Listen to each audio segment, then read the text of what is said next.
So, right, tonight, some thoughts on Taoism, and I think to be particularly clear, it's a Westerner's take on Taoism because I'm not from the East in that sense. So, let's have a look at this, at Taoism. The It's Chinese, as you probably gathered, and the Chinese culture, ancient Chinese culture, has had a big influence on a lot of Western spiritual thinking, even before we knew we were talking about Buddhism or Confucianism or Taoism. It sort of infiltrated into the mindset of the sort of the 60s hippie culture.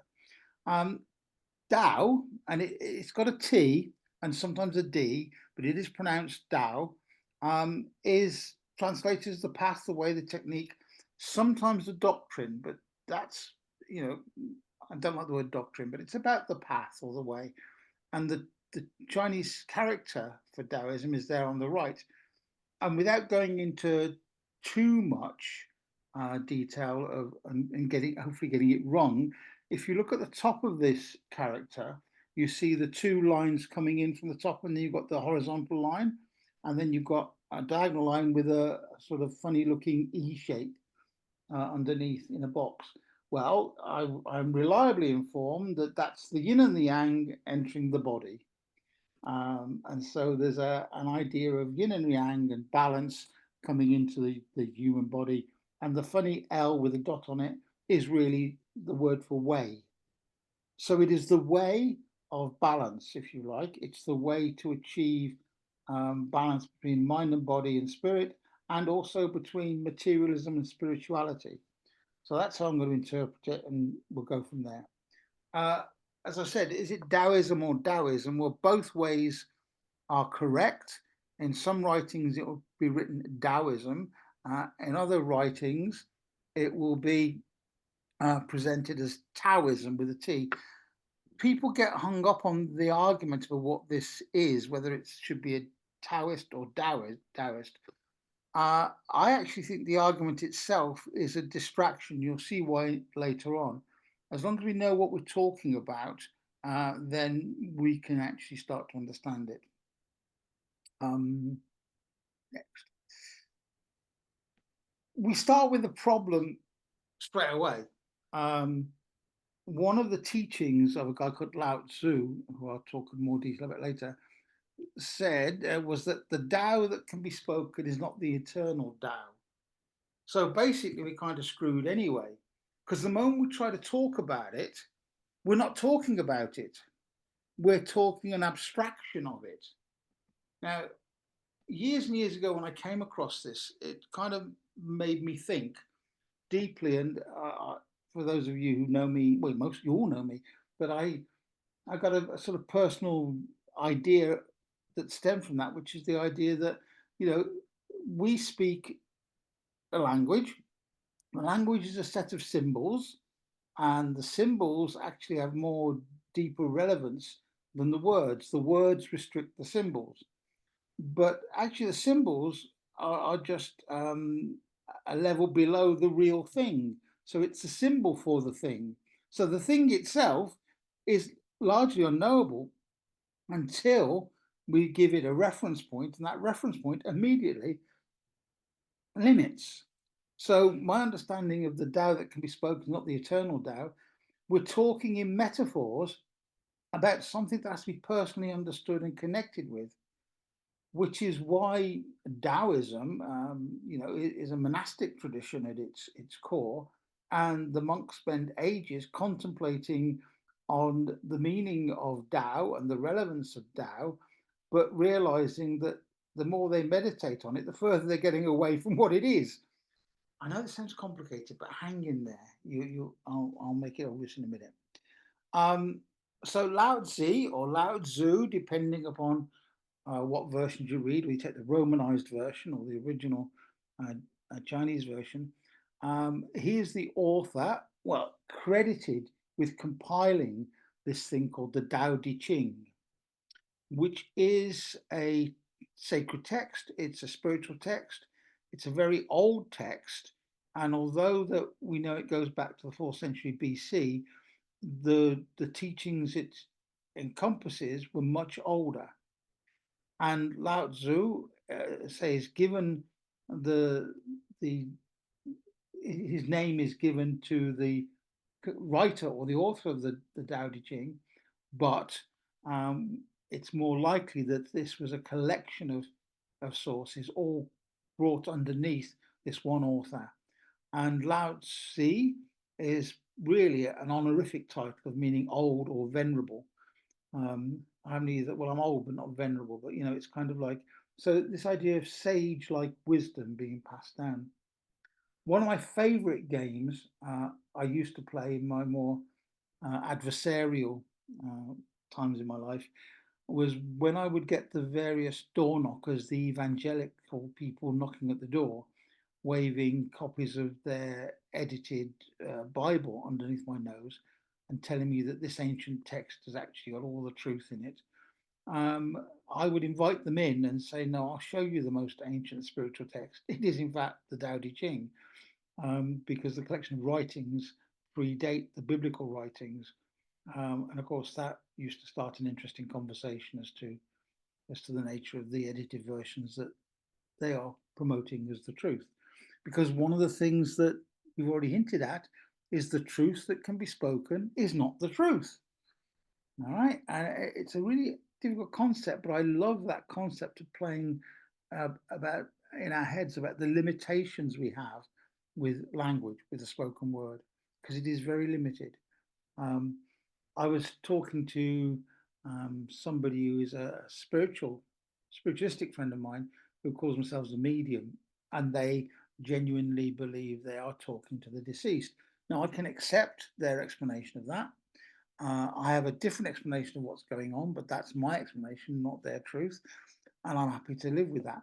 However, I got into this conversation about, well, the moment you tell somebody the truth that you're receiving, you've used your words, and so you've adapted the truth to your understanding of the truth. And we're doing this all the time, and that's worth reflecting on, I think. Um, so, as I said before, the Tao or Tao translates as path, method, principle, or way. Notice that I removed the word sort of dogma or teaching. I like the idea of method or principle or way. And in many ways, in the ancient writings, Lao Tzu's writings, or shall we say, attributed to Lao Tzu, um, Tao is seen as the organizing principle under the universe, um, the natural order of things, the way of heaven. And most Taoists are pagans. They will attempt to live in harmony with nature. And because nature aligns to the laws of the universe in a way that human beings don't, we try to change the laws of the universe to fit ourselves. And so when we hear conversations about how the earth is changing, about global warming, for example, well, the geologist in me realizes that those processes have been going on well before we started to walk upon this earth, and they will continue to go on. That's the natural processes.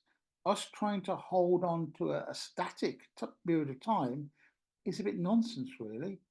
Although I understand that we need to think in terms of we need to feed our population, so therefore we need to maintain certain bits of land in stasis, doing the same thing all the time.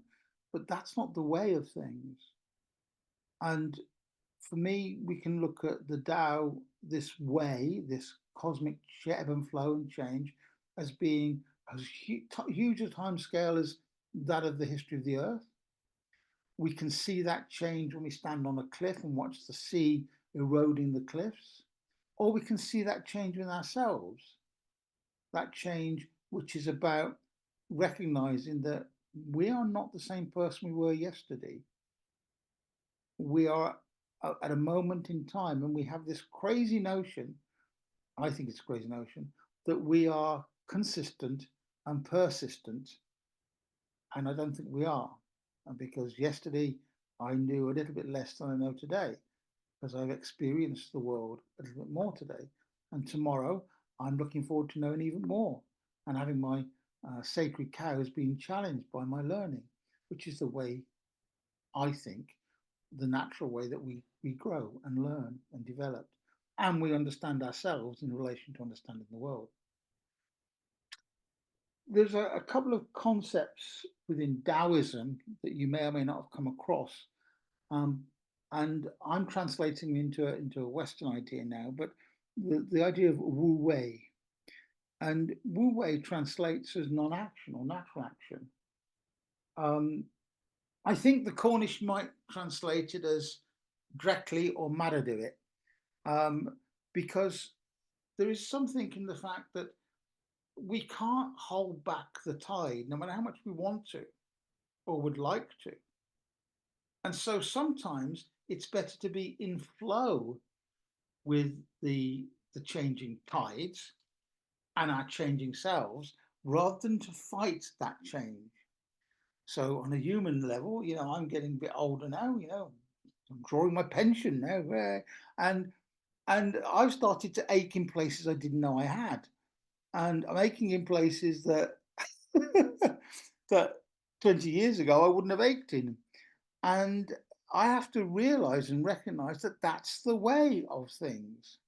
Of course, I can do things to ameliorate that, to manage that, but that's the way of things, you know. And Wu Wei extends the idea of how can I do something with minimal effort? How can I do something that's in the flow? I don't need to exaggerate a task. I don't need to dramatize an issue. Um, I don't need to be over eager, but I need to accept. Yeah. And if you start to accept things, there the idea is that you develop an inner tranquility. I know my partner and I sort of have discussions a lot, and one of the things that I have said for years, and I say is that it's really no point in stressing over the things you can't control. If they're beyond your control, then you are stressing over the fact you can't do anything about it. When in reality you can't do anything about it anyway. All right. Um, I can choose to enter the lottery and pay my couple of quid a week to go into the lottery and hand it over to the lottery black box, or I can stress over, will I win the lottery? Am I going to win the lottery? What am I going to do when I win the lottery? And that just creates disturbance internally. Likewise, we can sit back, and I know I do, and I used to, and I still do really, but I stop myself. I see how somebody else is doing something in their lives. And again, the therapist in me notices that perhaps they could do it slightly differently and cause themselves less pain or trouble. Well, actually, it's not my job to take on the responsibility of doing it for them. It could be my job to sit and talk with them about, is there a better way to think about this? But it's not my responsibility. And it sounds kind of inherently selfish if you look at it that way, but I don't think it is. It's because we've got to accept that our power, our influence is limited. And it's best to put our energy into things that we can change rather than rail against the things we can't change. Because if we consistently rail against the things we can't change, it becomes an excuse, and a disempowering excuse at that. And you'll find, well, I will end up saying, or you might end up saying, what's the point of me doing anything? Because it won't change anything. Well, that's because your focus isn't changing the wrong thing. Change yourself and reframe the experience. Maybe you'll learn something. So the first key concept in Taoism is Wu Wei. The other key concept is the concept of tea, which is the best way to describe this is the tea is the essence of who you are.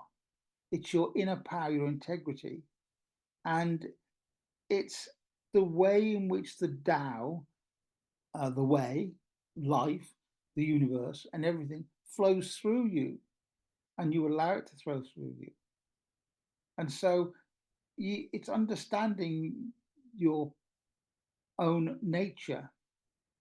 And that doesn't mean that you can't change that, but it means that you can't change it until you understand it. So again, this afternoon I was corresponding with somebody who was talking about somebody was doing something that they themselves didn't believe in, and how could they stop this person doing the thing they didn't believe in.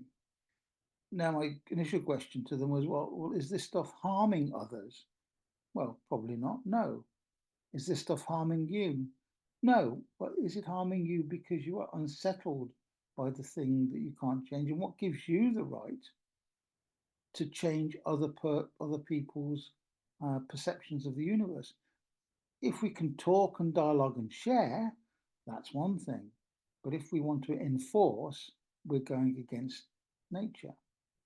One of the things in Taoism that's really interesting, some of the Taoist stories talk about how judgments we make between good behavior, and bad behavior, and that those are our judgments.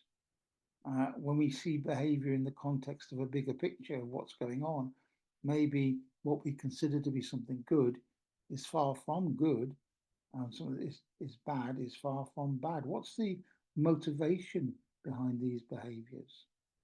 Um, Again, this is quite deep stuff and it's worth thinking about, and I'll suggest ways that you can connect this if you want to later. And then the third idea, which permeates a lot of Eastern tradition, is the idea of yin yang, the idea that there are two polarities. Um, in the West, we call them male and female, but really it's about these dual forces of um, dark and light that exist within everything, and that those dual forces create meaning and understanding and tension and changes within the universe. Um, and these forces are in balance.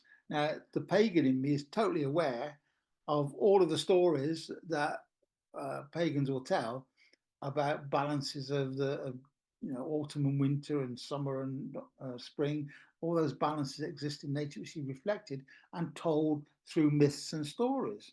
It's the same idea that yin and yang are actually these complementary forces that are neither good nor bad, but they make the wheels of life and the universe change and move around. And it happens at all levels. And one of the exercises that I did years and years ago, and I still do sometimes, is, consider what is yin within me and what is yang within me.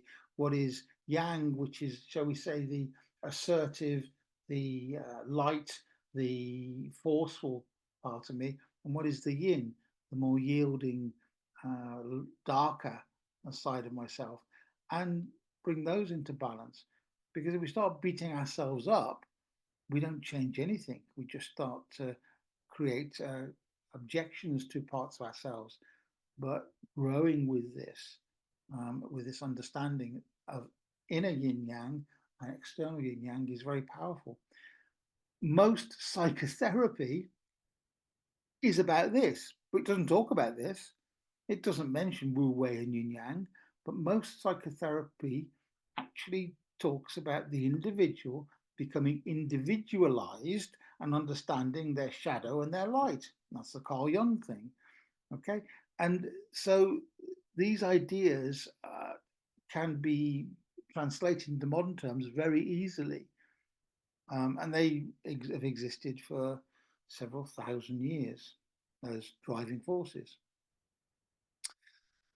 Now it's done that again. Sorry, my machine is turned off. I hope I'll get this back. Yeah. So in Taoism, there are certain behaviors and skills that are seen as being more useful to bring in balance and harmony than others. And the three jewels of Taoism are known as compassion, kindness, and love, moderation, simplicity, and frugality, and humility and modesty. And there are times when I keep to those practices. I actually like to think that I can be compassionate and kind and give love. I like to think that I can be moderate and simple and frugal. And I sometimes think I can be humble and modest. But there are times when I'm not those things. All right. There are times when I'm not very modest. When you're doing talks and things, you're not overly modest. You're just presenting yourself. Um, there are times when I stuff my face. I'm not eating in moderation. I'm not having simple food. Um, and there are times when maybe I'm not as compassionate as I could be. But these jewels of Taoism are, if you like, attributes to aspire to want to seek a connection with, and to understand their nature, and to understand the nature that exists within your tea, yourself. Now, this is the big bit. The Tao itself is really indefinable. It's an essence and a behavior and an attitude, an appreciation. It's not dogma and it's not necessarily words. All its teachings are in allegory and metaphor. But if the Tao is indefinable, nobody can tell you what your Tao is. You have to discover your Tao, your way, your path on your own terms. And this is where it gets really interesting for me, because the Tao on Taoism is about discovering your place within the natural ebb and flow of the world and your place within a group or within society, understanding your role, understanding your ability to go with the flow and bring about change, or your ability to be disruptive and promote change for other means other than kindness, love, generosity. Um, I, a number of years ago, and I'm going back several years, I started to learn Tai Chi. Tai Chi is one of the physical practices that Taoism promotes. Now, if you know anything about Tai Chi, you know that Tai Chi is all about the breath and it's all about balanced movement. It's all about gentle movement. If you watch Tai Chi being performed, it is extremely beautiful. It's not like karate or any of the other martial arts. Uh, Tai Chi is about the flow and being balanced within your own flow and therefore bringing that to bear on the outer world. And how I got involved with Tai Chi, I'll tell you the story because I think it's quite fun. In the summer of 1976, that long hot summer with the ladybird infestation, I had a rather fun job. It was a sort of summer holiday job between college job. And the job was a red coat at Butlins. And the Butlins I was at was Barry Island, which is in South Wales. And I was actually, you may not believe it, but I'm actually not a bad swimmer. I float really well, let's put it that way. So I've got lifeguarding qualification. So I was a red coat lifeguard, which meant during the day I was in the pool teaching kids to swim and maybe saving lives or not. And in the evening, I was the red coat doing the red coat shows. But the other group of people on site, which were quite important, were the security. And all of the staff lived in their chalet blocks, which were slightly away from the main campus. Um, and I was living next to a security guy who was called Tiny. Tiny was not tiny. It was an attempt at being humorous. Tiny was I don't know, he looked like he was 7 foot, but he wasn't. He was well over 6 foot. But he was also a big guy. Now, I always thought myself to be a big guy, but Tiny was a big guy. He's the kind of bouncer that you would not want to meet if you were doing something wrong in a nightclub. He was a big guy. And when you first saw him, he would give you this impression of, I ain't going to mess around near you. But he had a lovely smile. And one morning I got up really early, and there was Tiny in the little area of grass. And he was doing some rather interesting movements that looked to me like it was kung fu, but slowed down. It looked, I initially looked and it was kind of comical, this big guy doing this gentle movements. And because I'd watched the Bruce Lee movies and all that kind of stuff, I went over to him and I said, is that kung fu? And I think there was a part of me who was going to be cheeky and take the pee a little bit. And he said, no, no, it's Tai Chi. Now, the first thing that's important there is this guy was big. You would not think he was as flexible as he was, but he was, while he was doing his Tai Chi routines, he was solid, flexible. He moved gracefully and beautifully. And then he told me it was a martial art. And I said to him, it can't be a martial art. It's too slow. I'm used to watching Bruce Lee and and all those people do their punching fast. He said, no, no, it's a martial art. And I said, well, you couldn't defend yourself if somebody came at you by waving your hands in a ball. Well, that was my arrogance, wasn't it? He got me to stand up, and he put himself in this strong position, and he literally tapped me on the shoulder, and I went flying. And he was talking about the focused power of intent. I learned a big lesson that summer talking to Tiny, and I learned what Tai Chi was. And then when I got back, I started to do some Tai Chi. But I soon got fed up with the Tai Chi, or shall we say, I soon was not a very good student in Tai Chi, partly because the teacher that was teaching it was a Western guy who was more interested in it as a martial art for fighting rather than as an art for meditation. And so I didn't feel the teaching was complete and I stopped doing it.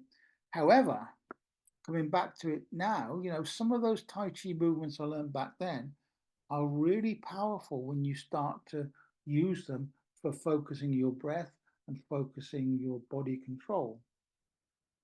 As I'm getting older, I start to appreciate more how supple this Tiny was and how unsupple I am. Um, I'm including some quotes from the Tao Te Ching, which may cause you to reflect, and you may have heard them before because they've been quoted outside of the Tao Te Ching and outside of Taoism. They've been quoted in various forms of self-help books for a start. But I think these are beautiful quotes. About knowing yourself is intelligence, but knowing others is intelligence. Knowing yourself is true wisdom. How many of us measure our intelligence because we think we know others or against the scale of somebody else? But in fact, true wisdom is in knowing yourself. And in fact, we know that know thyself concept existed within ancient Greece, the temple, the oracle at Delphi. People went for their oracle readings, and the first statement was, know thyself, because true wisdom comes from understanding your own way and your own self in terms of its yin yang qualities. And there it follows, therefore, if you're going to master others, that shows your strength. Rulers master us, but mastering yourself is true power. These quotes, when I first read them years and years ago, really resonated because they started to make me think, and that's what they're intended to do. These are abstractions, they are um, they're summaries of a truth, but you have to dig deep and connect to the truth yourself. And the Tao that can be spoken is not the Tao. There is a lot of ritual that goes with Taoism too, and Taoism isn't just a philosophy; it's a ritual. And I was looking at what is on a ritual altar for many Taoists. Well, I think any pagan looking at this would probably, oh, there's elements, aren't there? They'd have a sacred lamp or candle which represents the light of the way, the Tao. There were two candles representing months, moon, yin, sun, yang, god, goddess, if that's what's in your pantheon. There were three cups which would represent the union of yin and yang. Yin and yang come together to produce a third substance. There'd be five plates of fruit representing the five elements in the Chinese um, philosophies, and then an incense burner, which actually represent the lower part of the human body where heat is produced, and the three treasures we talked about earlier. So one of the things I find interesting is that every religion or spiritual tradition has a ritual side of it, and the symbolism of their rituals actually do overlap quite a lot. And bearing in mind, you know, this all was codified in 5 centuries BC, so this stuff was around. And indeed, of course, we know that other spiritual religious systems existed at the time. Um, Three treasures, then they come down to these three things. Something called Jing, which is represents creative energy. It's if we talk about energy vibrating, it's the denseness, it's the physical body, it's the material world. So Jing is creative energy, which is associated with the physical body. The very act of putting this PowerPoint together is a creative act on a material level. The other treasure is Qi or Chi or the life force. And we're familiar with that. Tai Chi is about the life force. Qigong is about the breathing of the life force. And so it's the life force that animates and brings breath that allows us to move. Okay, so Jing and Qi. And then the last of these treasures is Shen, which is spirit or mind in the largest sense. Um, One of the things I'll mention now, and we can pick it up later, but linguistically, words like psychic and soul and spirit have the same kind of uh, origin, and it's just that we separate them out. So if somebody who is psychic, um, actually we assume they've got extra normal powers or paranormal powers, but actually psychos actually relates to the idea of breath as well as mind and soul. So the origin of these words tell us more about the depth. And the problem is, in our world today, we don't bother to understand where the language comes from. We use the word he or she is psychic. We're all psychic. There's nothing special about being that, but we use it as a special label. Okay. Um, there you go. I should shut up, right? Because obviously I know nothing. According to Lao Tzu, I know nothing. Because I'm speaking it. And I often find, and I use this if ever I've gone to a lecture or a talk where I'm not attuned to or in line with the thinking of the speaker. Um, and I often think, well, if I say something now, I'm actually probably showing my ignorance because I don't understand fully where the speaker's coming from. So silence is important. And in fact, any of you who've read your Aleister Crowley know dare will act, keep silent. The true master keeps silent. I was told a number of years ago by somebody who was sitting in my audience at a mind body spirit talk that I was giving, and he came up to me and said, "What did you notice?"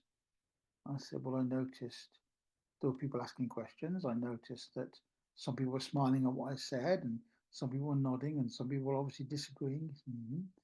And he said, "Did you notice anything else?" I said, "Well, I noticed one guy in the back of the room who just sat there and said nothing." And this guy said, "What do you think of that person?" I said, "He probably knows far more than I do because he's remaining silent." And, it's worth bearing that in mind at any time in your life. So we're nearly there. I just wanted to say that Taoism has a particular take on cosmology, the way things began. And as we go through that, this story exists in every single narrative of how we began. In modern thinking, it exists within the Kabbalah. In ancient thinking, it exists within the biblical traditions, only much more abbreviated. So in the beginning was endless void. In the beginning there was darkness. Wu Chi or Tao, that was the void. It's unknowable. And from this unknowable soup, everything comes. You may have heard me talk about the gloop. For me, this is the gloop. And then from the Tao, one emerges, and one, the number one, the prime mover, manifests the world and divides it into two, yin and yang, and they're complementary. And the dance of yin and yang produce the third thing and encourage the flow of qi. And qi transforms everything into another state. If you know your Kabbalah or go back and look at the Moot on the Kabbalah, that's echoed in the Kabbalah. If you look at the Genesis stories, you can see very strong parallels to this. And remember, this is how the human mind is trying to understand the nature of the universe. It isn't necessarily true, it is a symbolic understanding of the world. Yin and yang dance, and from those dances, the five elements in Chinese mythology start to develop. In more later Greco-Roman tradition, it'd be four elements, and those five elements create 8 ways of being. They're called the Bagua, and those 8 ways of being actually are used in the I Ching. I'll mention that briefly in a moment. So from the 5 things come 10,000 things, and 10,000 things are combinations of the 5 elements in different combinations. And so for Taoists, this balance is about bringing together those 5 elements and bringing those into harmony and balance. For modern pagans, probably modern occultists, the bringing together of earth, air, fire, water, and spirit would actually be an interesting parallel. And we're not separate from the universe or separate from the world. We're actually part of it, or just another manifestation of it. And so the Taoists constructed this cosmology, well, earlier than 5 BC. And therefore, for me, they were at the point at which human beings were still trying to work things out. And of course, other cultures in other parts of the world were doing the same thing, trying to understand how this thing came, and then the words came along. And the words were abstractions of the reality, and therefore the words became teachable. What we taught became dogmas, and dogmas started to rule.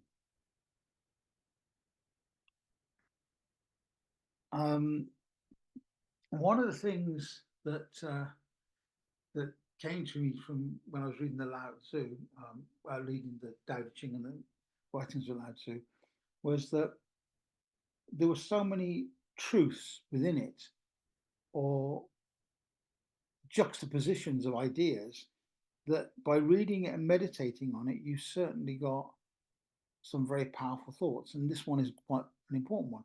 The truth isn't always beautiful, is it? But beautiful words are not always the truth. And when I first come across this, I started to reflect on, my upbringing, the people around me, and, trying to work out the difference between those that span beautiful fictions and realizing that they weren't telling a truth, but they were telling something else, a glimmer, a shade, a glamour, whatever, of the truth. If you're into Star Trek, you may remember a Star Trek episode. I'm talking about the original Star Trek, and the title of the episode was "Is there in beauty no truth?" What a great title for a science fiction story! And the story was about a race of people that communicated telepathically, and they spent most of their life living in a box, because to look upon them, although their thoughts were beautiful, their physical form would drive you mad. What a great concept. They speak beautiful words of truth and insight, but their physical form could not be seen. Star Trek.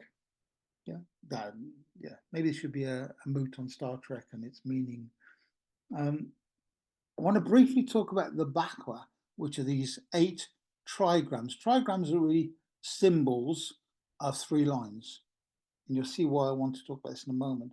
Uh, if you've done anything to do with um, divination and anything to do with Eastern divination, you would have come across the I Ching.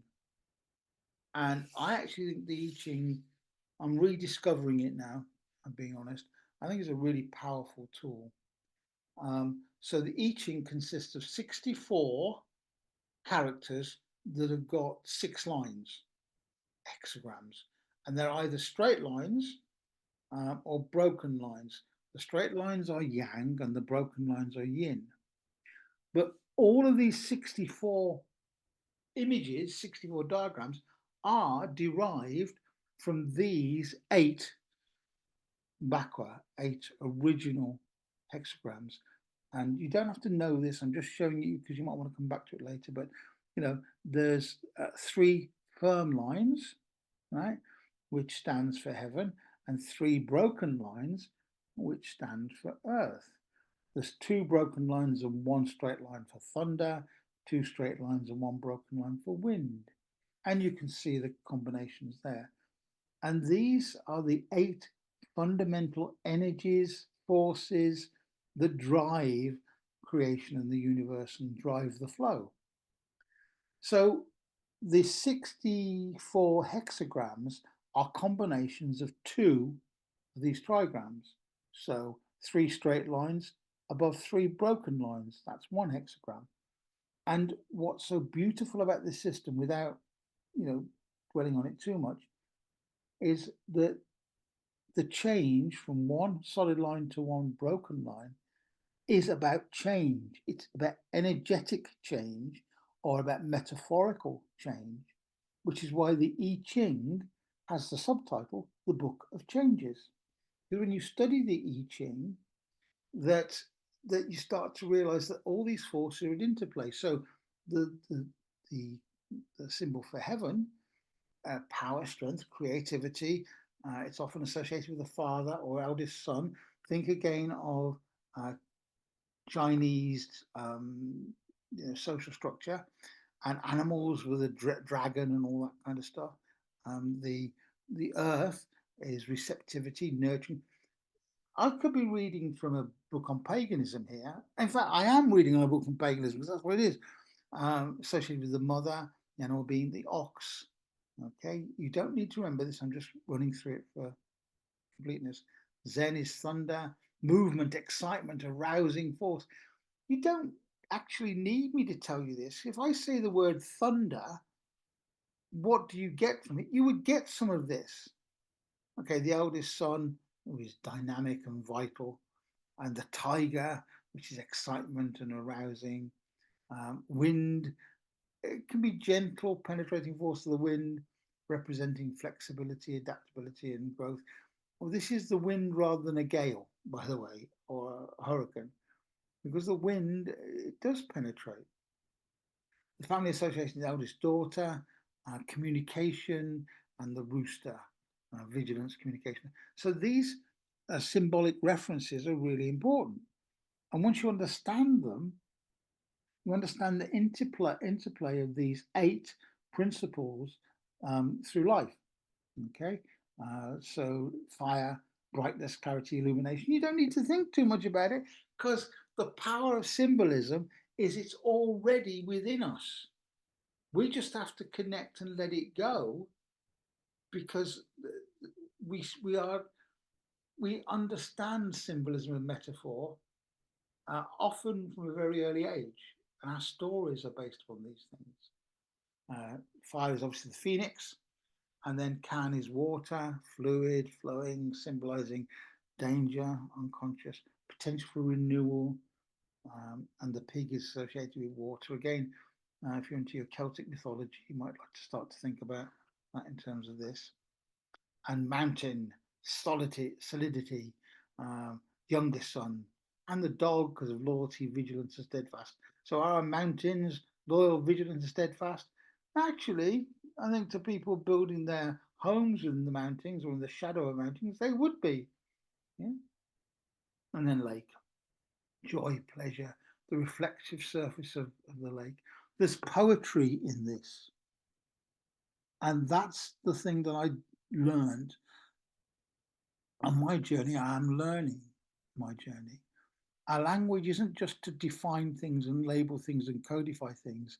Our language exists to be poetic and to use metaphor and to be, on the one hand, very yang like, direct, penetrative, solid, but at another time to be yin like, flexible, receptive, imagination.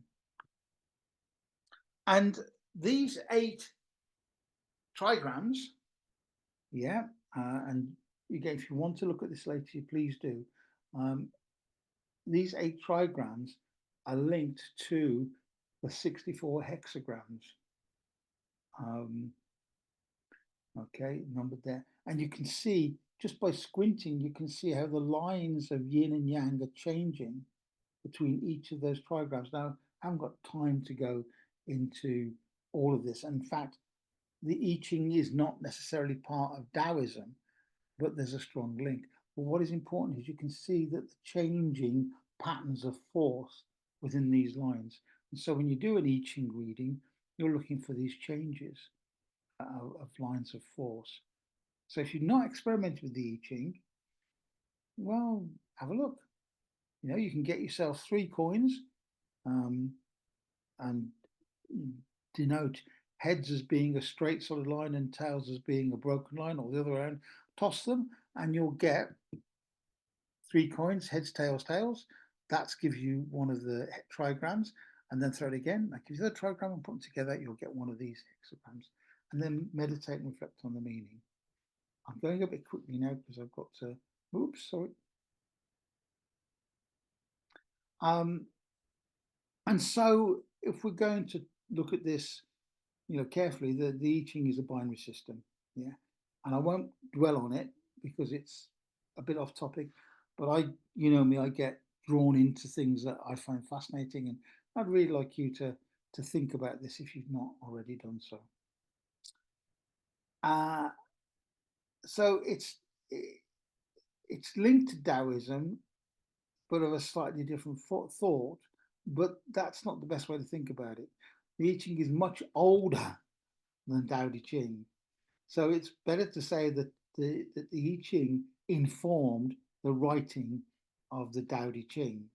And when you think about it that way around, you start to realize that actually, if I go back to the I Ching, I'm getting into this idea of what's going on in, sorry, what's going on in the universe. So we go back a bit. Um, this is the teaching in this book of changes, however. If you realize that all things change, why try to hold on to it? Yeah. And we all try to hold on to it. We try to hold on to youth, we try to hold on to our strength, but we can't hold on to things that are forever changing. Um, and this is really powerful in the Tao Te Ching. If you're not afraid of dying, there's nothing you cannot achieve. It's when we're afraid of our limitations and the end of our life do we stop trying to achieve, which is kind of why, for me particularly, I'm going to go on learning stuff and learning stuff and learning stuff because I need to learn stuff because I'm realizing I'm changing and growing. Almost the last little bit, and then I will shut up and we can talk. In Taoism, there are 3 key deities. Think about Taoism and people who practice Taoism, they will have hundreds of different deities. And in fact, people who practice paganism may well have hundreds of different deities. But there were 3 that are really important, which are considered to be the 3 divine teachers, the 3 clarities, or the 3 pure ones. And they're the highest gods in the Taoist pantheon. Dare I suggest a trinity? Ooh, dare I? They are the primal production of the universe. They are beginnings of creation. They are yin yang and the third. They are red, blue, yellow, or green. The Tao produced one, one produced two, two produced three, three produced all things. And if you are following a different spiritual path, you may see some very interesting parallels there. I'm just going to try and finish with some quotes from the book of Changes, the Tao Te Ching. Um, and Sue, my partner, and I have talked long about this one. Love is a decision, not an emotion. Now, I just think that's really worth reflecting on, because sure, when we feel love initially, that is an emotion. But love to continue, you need to decide to maintain the input into driving that emotion. And I wonder if you could actually say fear is a decision, not an emotion. Hatred is a decision, not an emotion. And when you start to reflect upon these simple statements, you start to reflect upon yourself, your attitudes, and your connection to the way, through the light.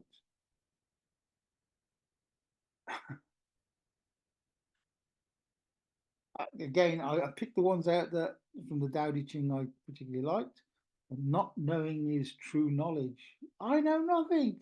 The know nothing state, which is what meditation aims us to get into, where we're not judging and not saying, I know this. The Tao Te Ching actually says the presuming to know is actually a disease. It's a dis-ease if I presume to know it all. And then you've got to first realize you're sick, then you can move toward health. Love it. But presuming to know is a disease. Not knowing is true knowledge. I was, when I was teaching, I was talking to an ex-student of mine who was doing their degree, doing a degree in psychology, and she got in touch with me after a first essay was sent back to her with a very low mark, and she didn't understand it. And I said, "Well, what did you write about?" And she told me. I said, "So where are these ideas come from?" "Oh, they're mine." Okay. The truth about academic knowledge is you can't have original idea to start with. You have to look at what everybody else has done first to see if it actually is original. And then you have to quote others. So your bachelor's degree is usually learning to learn to check out what you think you know is what you know. And then your master's is becoming a master of one small area where you can actually find the people who specifically talk about the ideas that you want to learn from. And then when you do your PhD, well, that's where you look at an even smaller part of the curriculum, and you are then allowed to make more personal comments because you're basing it upon knowledge. But those comments and those ideas are tentative. There are no, I'll reframe that, there are few facts. There are lots of ideas, and we have to test these things out. So if I assume that I know, then I've got nowhere to go to learn. If I assume I know nothing, then I know that I know nothing, and therefore I can test what's being said. There is a branch of alchemy known as Taoist alchemy, and again, a big area, not to get into it, but all alchemy, be it medieval, Christian alchemy, Masonic alchemy, whatever, all alchemy is about the internal stuff and the external stuff, the internal spiritual stuff and the external material world stuff.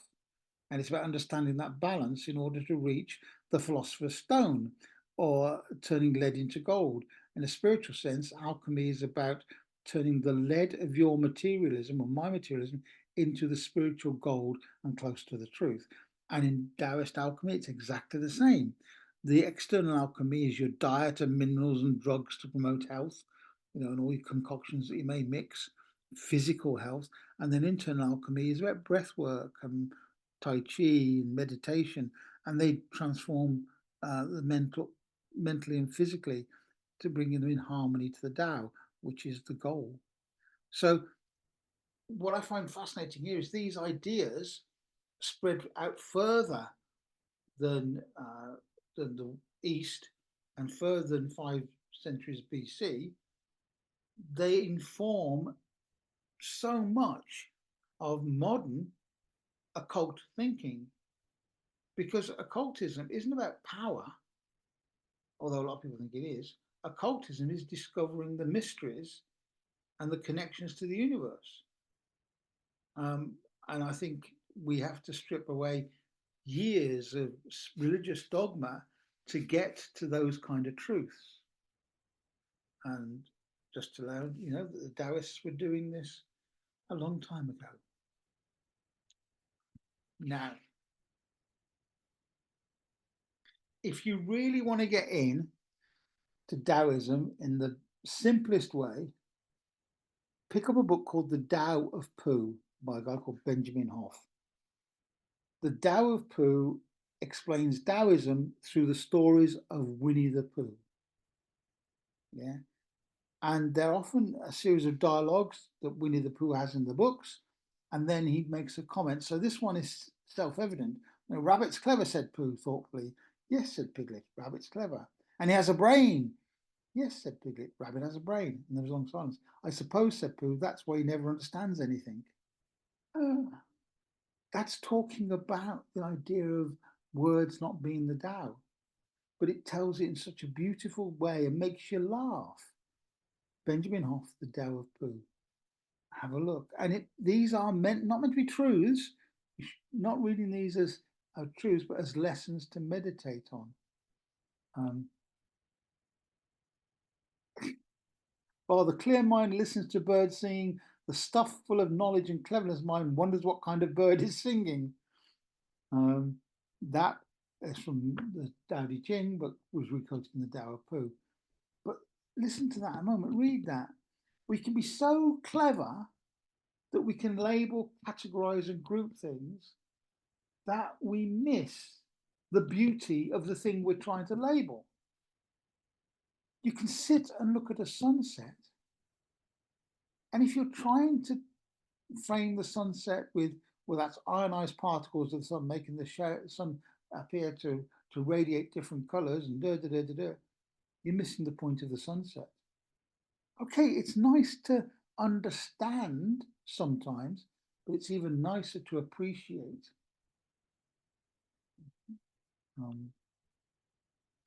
This is one of my favorites.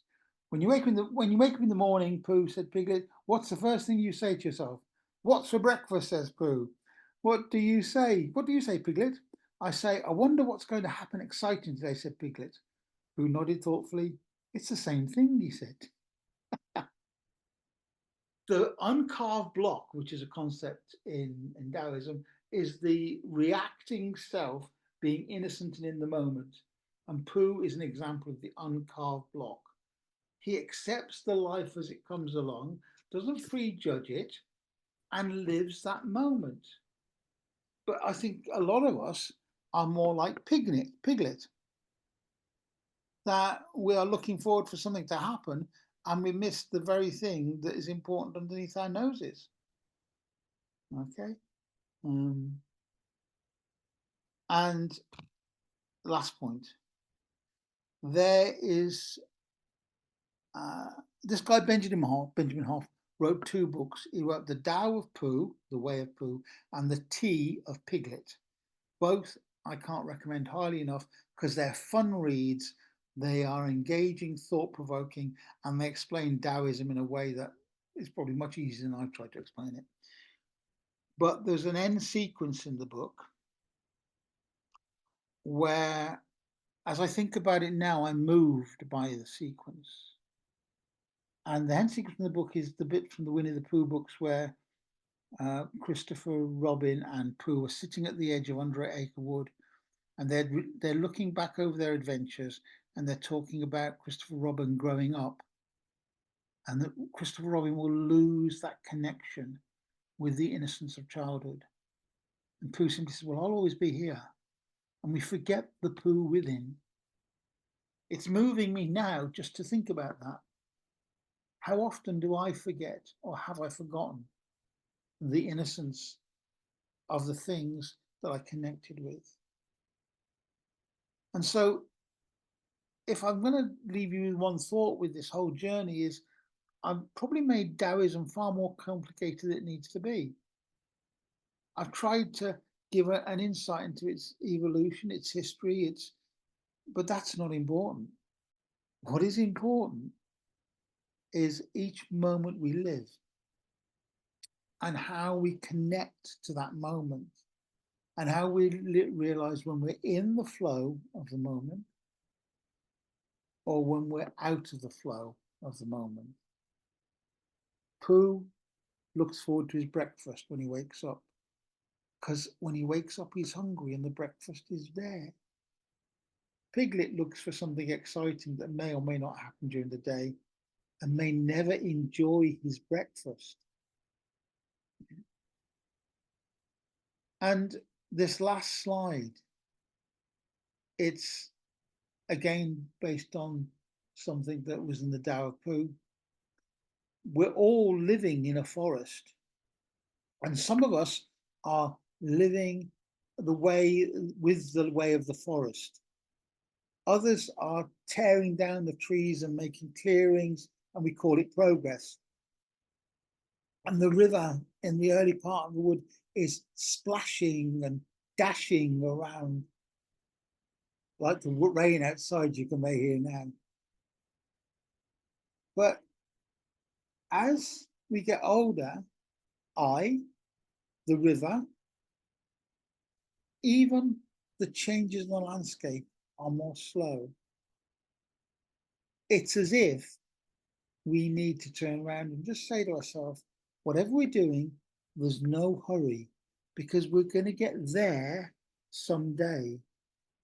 We're not sure what there is, perhaps. Or maybe we complicate the there with really tortuous belief systems of heaven and hell and redemption and reincarnation.